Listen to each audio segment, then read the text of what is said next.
Yo, greetings. It's your boy Astro Pat, aka Mr. Metamaid, and we're about to do your full natal here with Gavin. All right, and I got a couple of things written down here. You are Life Path 11 Master Number, which is ruled by the Sun and the Moon.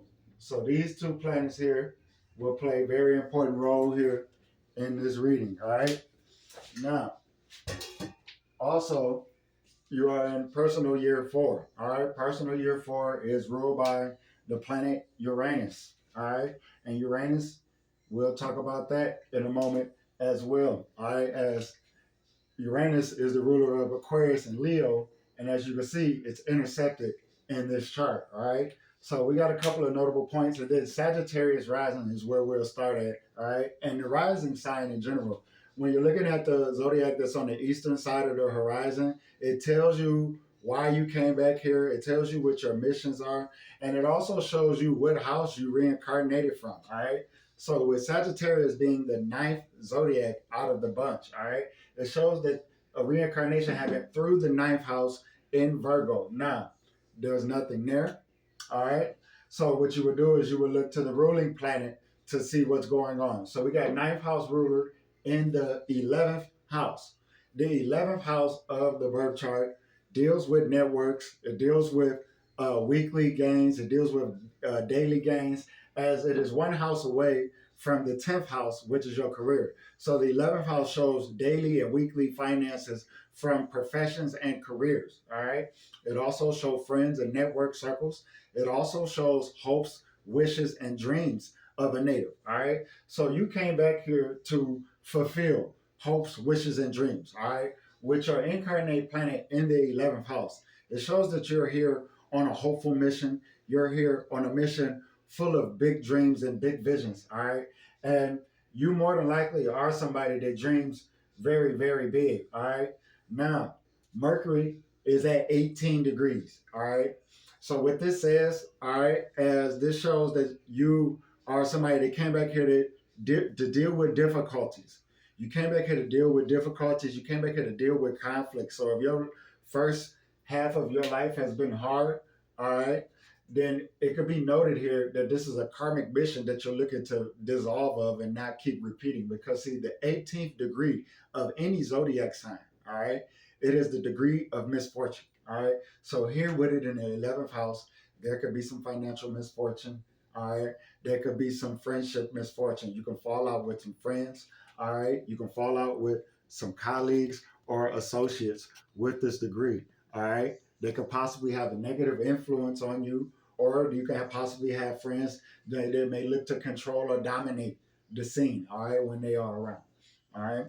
Now, looking at this opposition here. All right. You got Mercury opposing Mars right there. All right. And what this could show is this could bring some trouble with driving. All right. You want to be very careful driving with this aspect, as this aspect can give you a lot of trouble with vehicles. All right.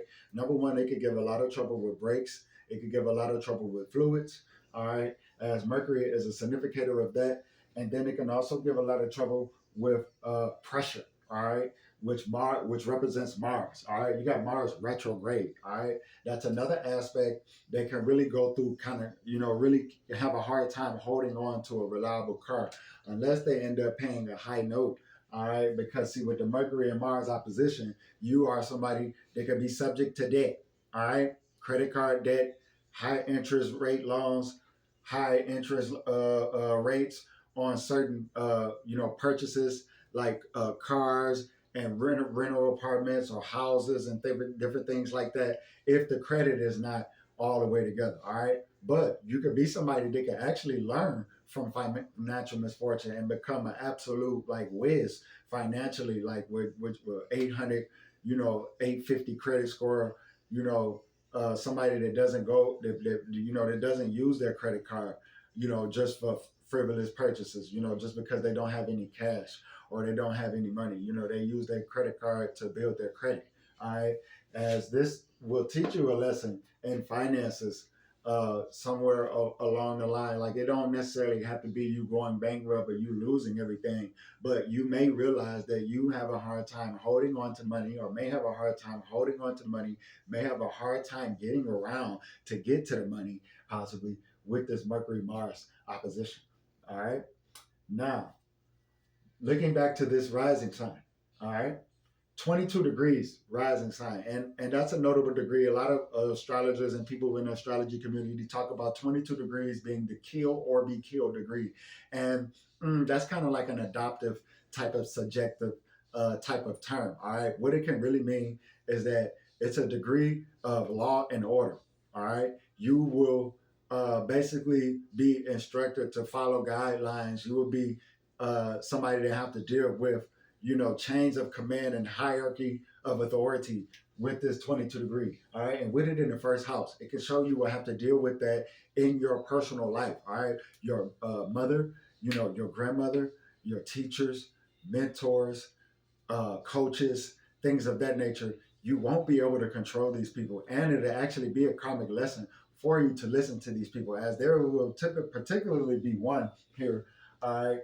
And with the Sagittarius energy, it could note a masculine energy. It doesn't necessarily have to be a man, but it can note a masculine energy, an energy of logic, an energy of accountability, somebody that holds you accountable. Like I said, even if it's not a male, but it can denote a masculine energy that can open up your consciousness with different sciences and philosophies of life, like a life coach, like a counselor, like um, a mentor, a child mentor, youth advocate, youth pastor, even in some cases. All right, don't really, you know, I'm not religious, but nevertheless, somebody in those type of, somebody in those type of cultivating positions, it would be good for you not to give these people a hard time, because it's your karmic mission not to, and to actually benefit, submerge the ego and benefit from what they're giving you. Now, it could, on the other side, you could feel like, well, there's no one in my life like that. People are just giving me complaints. People are not giving me constructive criticism, and people definitely aren't teaching me multiple sciences and philosophies on life and different things like that. People are just yapping at me. People are just cussing at me. People are just yelling and screaming and complaining at me. So on one side, it could be, like I said, the philosophical. It could be the enlightenment side, but on the other side, like I said, with this 22 degree and then with Pluto right here, it could just be like, drama. Like you can have, you could feel like you could feel oppressed by your family. You could feel like your family may not really understand who you really are, and it's too focused on who you are attached to the name, who you should be attached to the name, who you are while you in my house, who you are while you under my roofs. It could possibly be that with Pluto, because what I've seen in some cases here, especially with Venus and Pluto conjunct, it involves a lot of control dynamics, not necessarily romantically. Even before romance happened, this control dynamic and this, very restrictive environment happens with family. I've seen it with either from a step parent coming into the home, and that step parent was very abusive and controlling, or the absence of a parent, and now the environment is just totally unstable, unpredictable, and you don't know when you were going to be good or when you were going to be well off, that sort of thing there. Impoverishment, poverty, I've seen with Venus conjunct Pluto. All right. And then, like I said, I've just seen like different types of family uh, negligence or adoption, could have been adopted by a family member in some cases. All right. Where, mom can't stay with mom right now. Mom got stuff going on, and now you go live with aunt, you go live with grandma, that sort of thing. That's also seen with Venus conjunct Pluto, because with Venus conjunct Pluto, that's an aspect of transformations within families. All right, within families, because Venus is the significator of family, and then Pluto is the significator of transformation. So this is something that shakes your family dynamic up. Your family dynamic got shaken up at some point in time. All right, and if if it's a thing where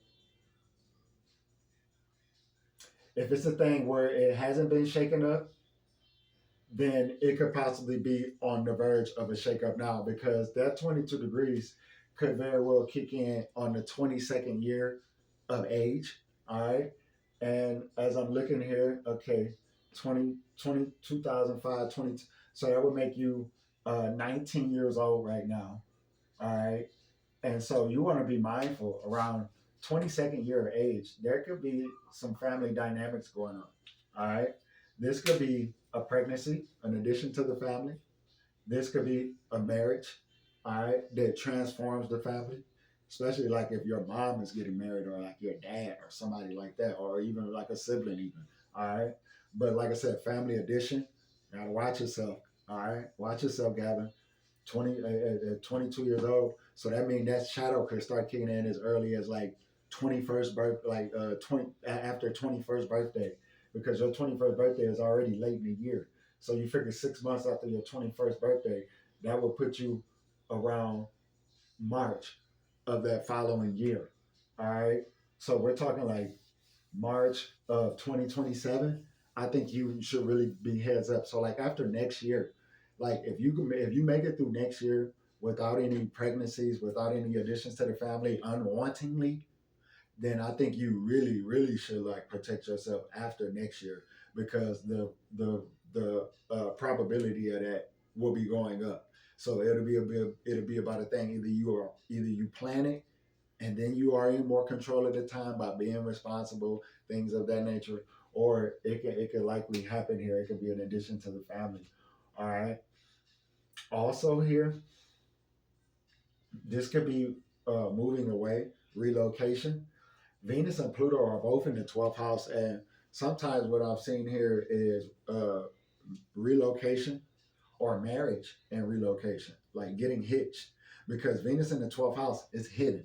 All right. And what this could mean is that people in a relationship, when they get in a relationship, it typically stays hidden. All right. So that means if they look to go get married, they may not plan the most public type of thing. Even if they go to City Hall, they may not tell everybody. All right. It will be a thing where they may go get hitched. All right. So here with Pluto in the 12th house, definitely not a good idea to go get hitched. All right. You are somebody, Gavin, that you will walk into wealth one day. All right. With this aspect here, Sun and conjunct Jupiter, that is wealth.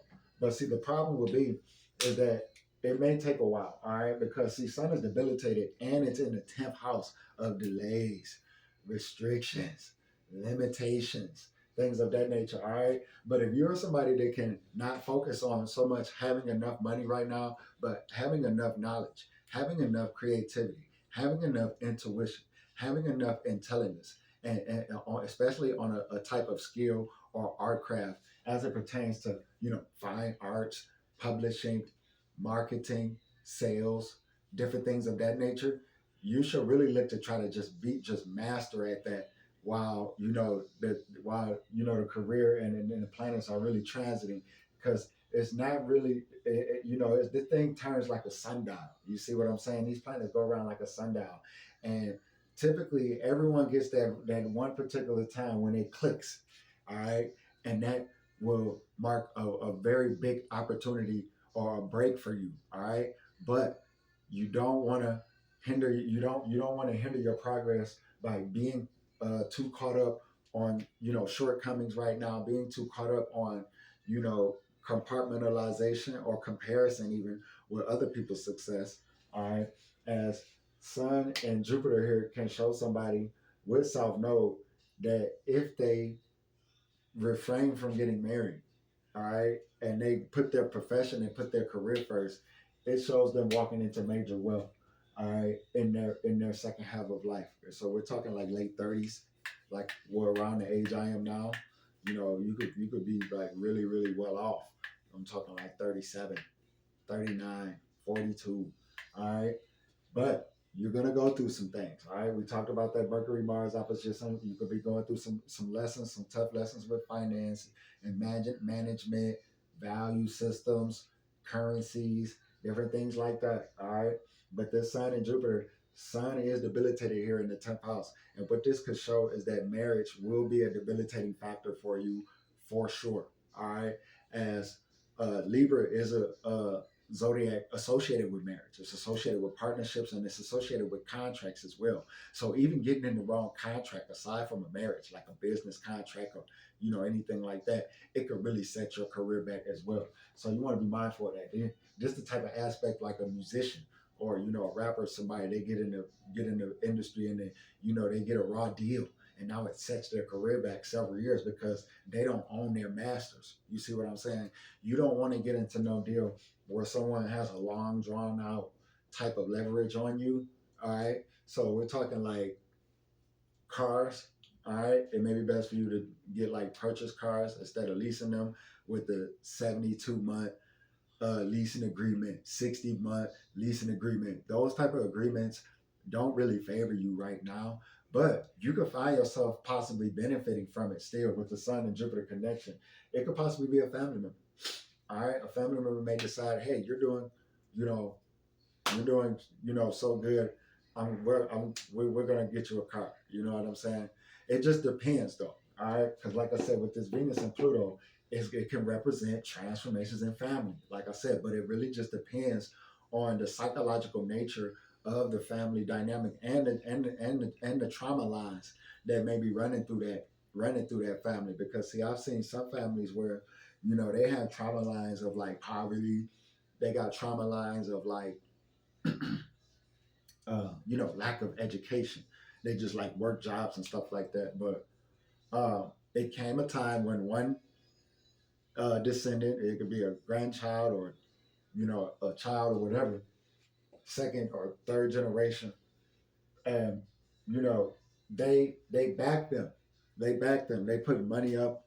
You know what I'm saying? Making sure this guy get a car, making sure this girl gets through college, that sort of shit. All right, or it could be other cases where I've seen I've seen this, and really I've seen this in different signs as well. While I'm talking about this, I'm not when I say Venus and Pluto, I'm not talking about every time I've seen it, it's in Sagittarius. No, I've seen Venus and Pluto in Scorpio. I've seen Venus and Pluto in Libra. I've seen it just about every sign. I've read almost 2,000 charts, close to maybe about 50, good 1,500, perhaps. And I've seen it in just about every sign. This conjunction, somebody has had it somewhere down the line. All right, and I just did somebody's chart not too long ago. They had it in Aries. All right, whew, explosive. All right, but here, Venus and Pluto can still be explosive, nevertheless. But like I said, on those good transformations, it could be a thing where, because Pluto represents shared wealth, shared resources, and it represents secret wealth as well. Venus representing family, all right, it can cause a family to come together when they see one like really trying to climb up. Because, like I said, it could be on one side, it could be that family, they could be like I just said, and then on another side, it could be a family where they may have poverty lines, like jealousy, like envy, like competitiveness, you know, that sort of thing. I got married first, or I'm a millionaire, you know, I got more kids, that sort of thing. And I know it may sound kind of like, but like think about like the level of mindset people had like back then. Like that was really like important. Like people got shunned for not reaching certain like marriage, childbirth, getting a job, learning a trade, different things like that. Like you would be shunned. All right, you couldn't just be around here not knowing anything. You couldn't just be around here not having anything to show for your adulthood, basically. All right, so yeah, I've seen it. But so like I said, they got trauma lines of like jealousy, envy, things of that nature. Then it could be a family that may not come together. You know, they may be envious. All right, they may kind of leave you to your own. I've seen that. I've seen the black sheep aspect here, where it's a black sheep. They say I don't want to go the route the family. I want to be me. I want y'all to accept me as me. If y'all don't accept me as me, then hey, y'all know where to find me. I mean, me out here. So I've seen that as well. And this aspect, it's not that good for marriage either. All right, I will say, I know you got the Sun and Jupiter and Libra, and some people will say that You could receive some benefits after marriage. All right. But you got South Node here as well.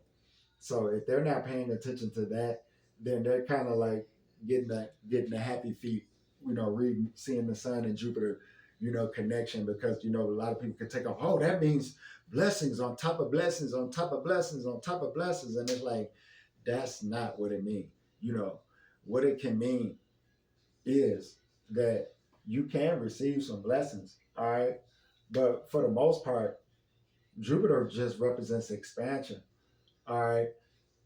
In certain signs, it doesn't represent blessings. All right. It can represent, cosmic lessons, especially a Jupiter in Capricorn. That could be somebody with cosmic lessons with greed and power. You see what I'm saying? Jupiter in Virgo. That could be somebody with karmic lessons with control and compulsion. You see what I'm saying? So it's not all about blessings, all the blessing, and that all the time. But I will say this is a good ass aspect though.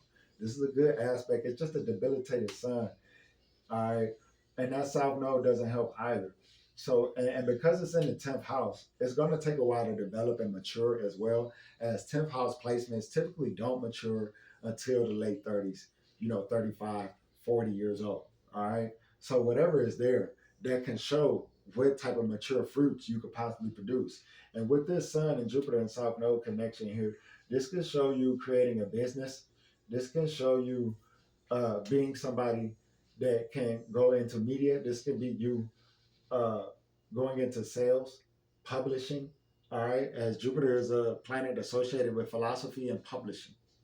All right, Sun is a planet associated with business. And with your Sun in the 10th house, it can show you can have a type of business where everybody sees.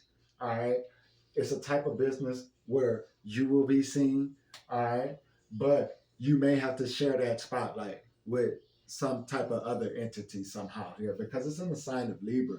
So either it's your product you may have to share the spotlight with, like your product, like maybe like, and people just may not, the face just, it may not be the same. Like Harry Potter and J.K. Rowling. It's not the same. Everybody not going to eyeball J.K., but everybody going to spot a Harry Potter book.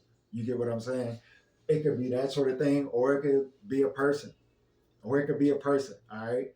Um, it could be, like I said, you could be part of a publishing company, a newspaper company, all right, working for the newspaper.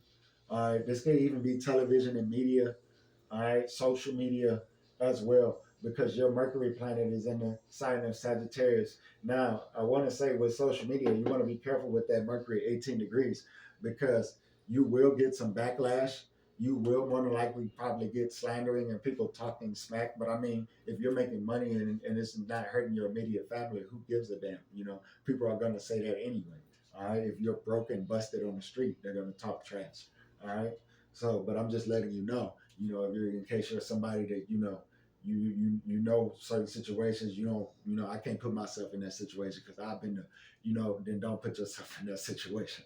All right. Now, let's talk about this intercepted Aquarius and Leo here for a minute. All right. As you got planets inside of the intercepted signs here. And when a sign is intercepted, that means it doesn't have a rulership inside of your chart, meaning that it lost its, basically it got evicted. All right. And it's like an exiling sign, like they're floating basically in the chart. They don't have a solid place in your chart. All right.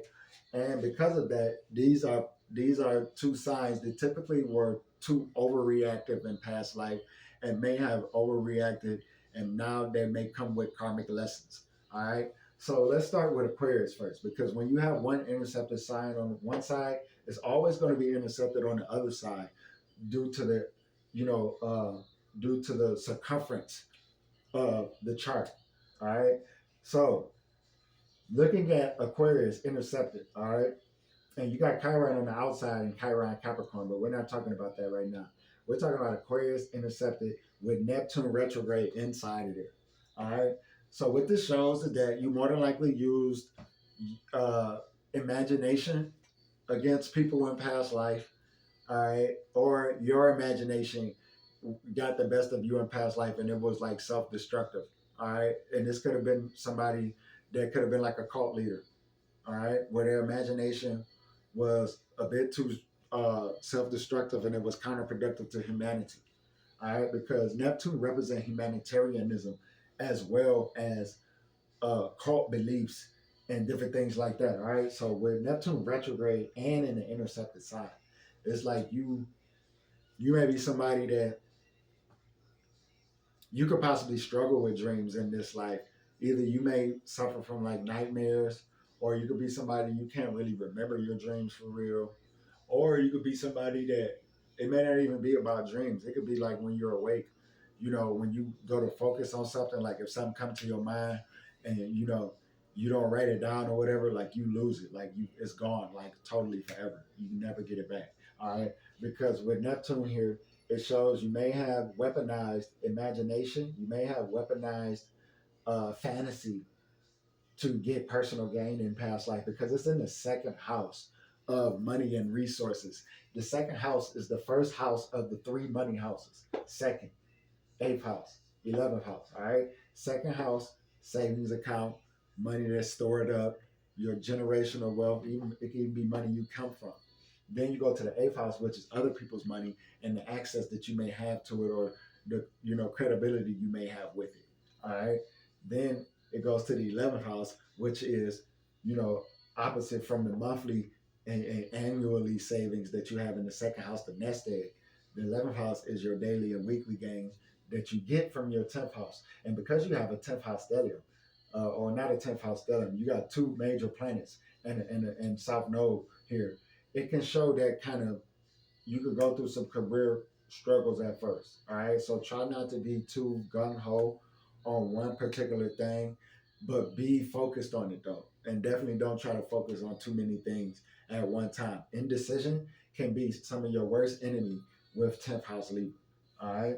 And with Sun and Jupiter there. All right. Now, let's talk about this Saturn, which is in Leo. All right. Because see, with Aquarius intercepted, there could be karmic lessons with friendships. There could be karmic lessons with technological advances or endeavors. So, like an online business, that's why I said, hold on, you know. Or there could be karmic lessons with network circles, with groups like sororities, fraternities, clubs, memberships, different things like that. And then there can also be karmic lessons with uh, financial transparency, like your taxes. All right, not cheating on them, not ever inflating them, different things like that, because you could possibly get knocked here with Aquarius intercepted. All right, now let's talk about Leo intercepted here in the eighth house. And what this could mean is that this could show like you not getting attention that you may look for. This could be you possibly not getting the recognition that you may be looking for. Doesn't mean you won't get any, but it could possibly just not be what you're looking for.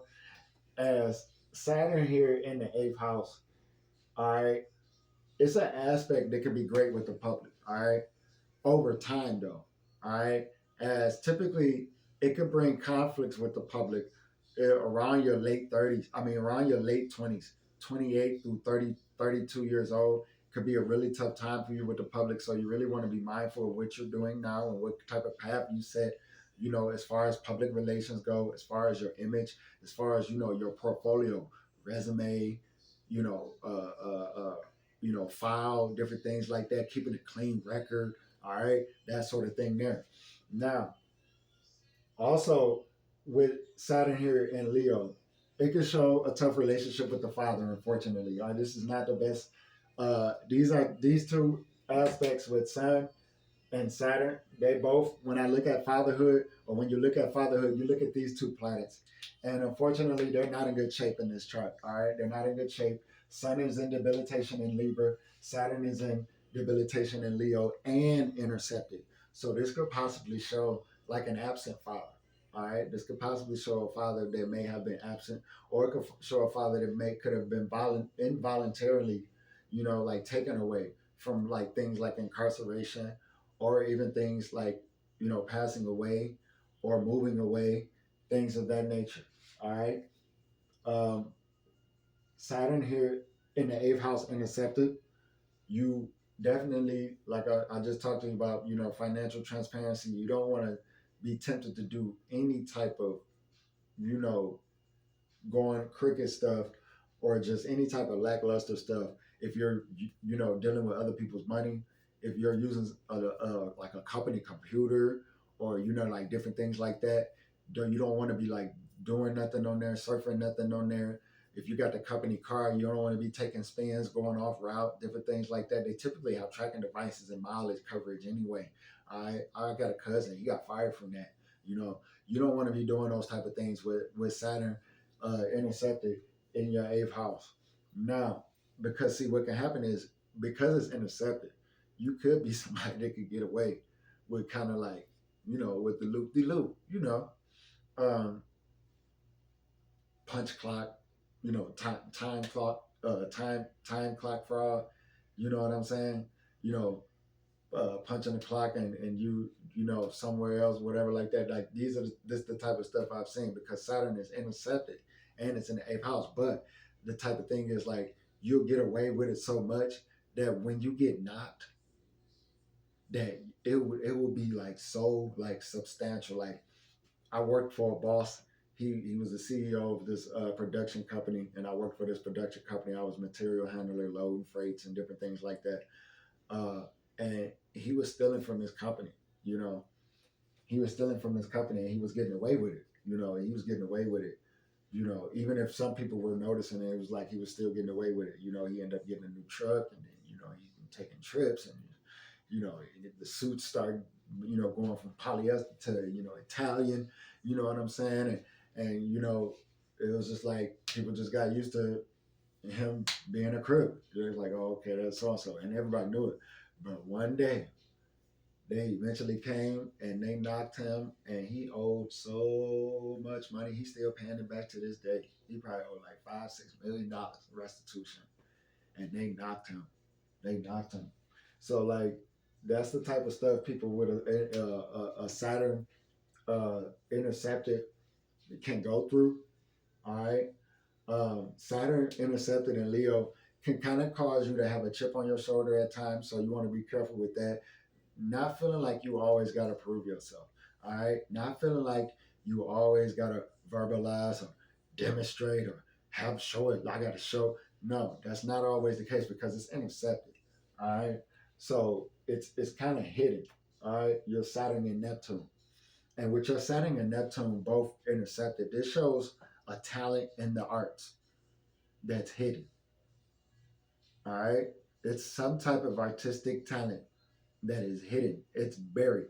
And it may not even be the one that you kind of flirt around with, kind of good with, kind of know your way around with. It may be something that you really had no idea that you can, even turn this or make like something out of. I'm pretty sure. I'm pretty sure. All right. I'm not talking about something that you already, you kind of already know you good at. People already don't recognize. It's got to be something that hasn't been recognized. Neptune is hidden. Saturn is hidden. And these two planets very well could be the planets of your career laying dormant, waiting for that time to come out. All right. And the more you can polish yourself, the more you can follow your elders, the more you can lose any chips on your shoulder, any point you got to prove to your, colleagues or people your age or peers or whatever. The less of that you carry, the more smoother of a route it will be to getting these planets out in the open. All right. One another way would be a physical thing. All right. Getting with a talent coach, maybe sitting down with a talent coach, just talking to maybe a talent coach, talking to to these different type of people, and messaging them and asking them, even if it's something that, like I said, you may not have really think that you can make like out of like a routine thing. Even if it's something you may think you may enjoy doing, ask them, message them, inbox them, and like, hey, how long have you been doing this? because you not asking questions, that's not going to get you nowhere. Because this is what this shows. This can show somebody that's a bit introverted, and they could possibly be too introverted. They may need to, you know, come out a little bit because the talent is here. This Libra and Sun and this Sun and Jupiter and Libra, you got it going on. You got Moon and Joy in Gemini. All right. And talking about that right here, this is actually one of the best placements to have in astrology. It definitely as it pertains to like your mother, all right, or at least how she like cared about you, all right. So like even if it wasn't the best conditions, because see, Gemini doesn't really denote like the best living conditions, like a penthouse suite or a mansion, but it could denote a mother that really like loved and was really joyous when she had you. That's what this says because moon is in joy. That's the mood of the planet. When a planet is in planetary joy, it's in its happiest position, or when it's in its house of joy. All right, here it's in the sign of joy in Gemini. All right, or when moon goes to the third house. So here, this could show a mother that may have been joyous to have you, but could have possibly been met with some conflicts around your birth from, you know, uh, motion to sciatic nervous system because see Gemini deals with the nervous system. All right, so there could have been some nervous system issues mom could have had with you, but nevertheless, this is a great placement to have for your mother. Like if I'm a kid learning astrology and I learned what moon and planetary joy, I would smile at my mom a little, just a little bit more, and probably be a little bit easier on her. If I saw that my mood was enjoyed, that means she was happy to have me. That means she, you know, and something just happened. If it's not, you know, if it's not a thing, you know what I'm saying, where, you know, the happiness is not there, something may have happened. But nevertheless, this is a great placement to have. Now, moon in the sixth house can bring on some either like lung related uh, issues, like from what I've seen, like asthma, bronchitis, bronchiolitis, you know, things of that nature, to more serious stuff like, um, you know, like weight gain.